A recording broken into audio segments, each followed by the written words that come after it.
আমার নবীর সুন্নত অনুযায়ী জীবন সাজাবো, কিন্তু চোখ বন্ধ করে দেখবেন যারা আলেম তারা মাহফিলে দাওয়াত পায় না, আমার মতো জাহেল এই মাহফিলে দাওয়াত পায়।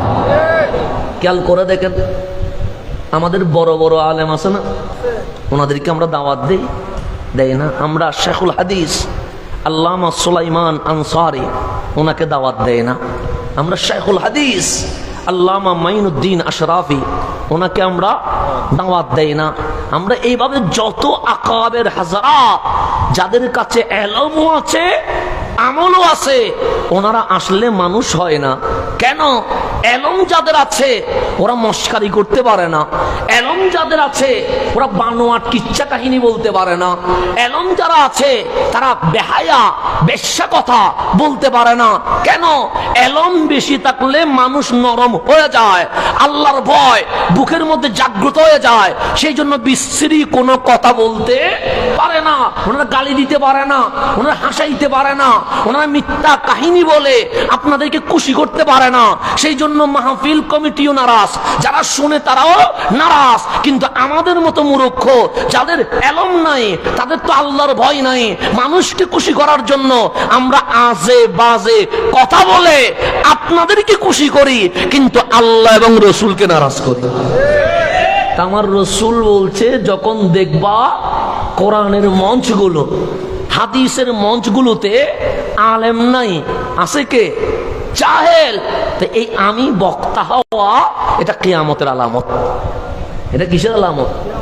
কিয়ামতের আলামত। সত্য তা আপনি জানতেছি না কেন?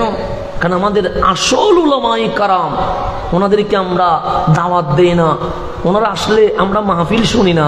অথচ আমার চেহারা দেখলে কোনো উপকার নাই, কিন্তু একজন আলেমে দিন যার ভেতরে এলমও আছে আমলও আছে আল্লাহ এবং রসুলের ভয়ও আছে, উনি যদি মাহফিলে বসে থাকে, আওয়াজ যদি নাও করে, মাহফিলও যদি নাও করে, আপনারা যদি মোহাব্বতের নজর দিয়ে ওই আলেমের দিকে তাকান, কামলিওয়ালা বলছে আলেমের চেহারা দেখলে জীবনের সগীরা গুনাহ মাফ হয়ে যায়।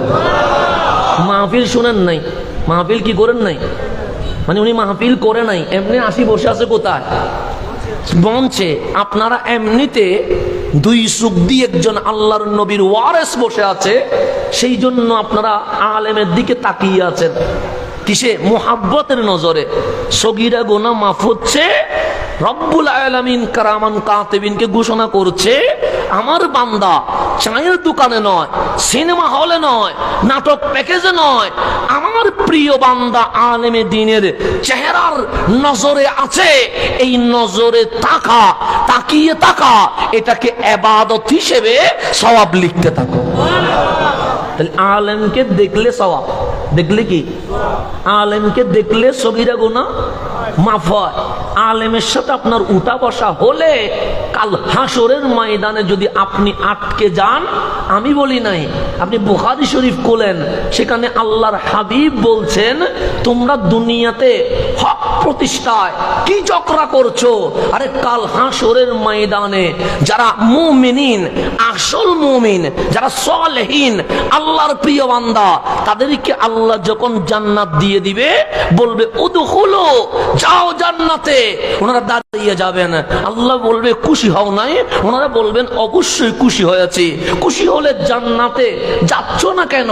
তখন ওনারা বলবে, মালিক আমারে তো জান্নাতে দিলা, কিন্তু ওদেরকে যাদেরকে জাহান্নামে দিয়ে দিলা, ওরা কারা জানো?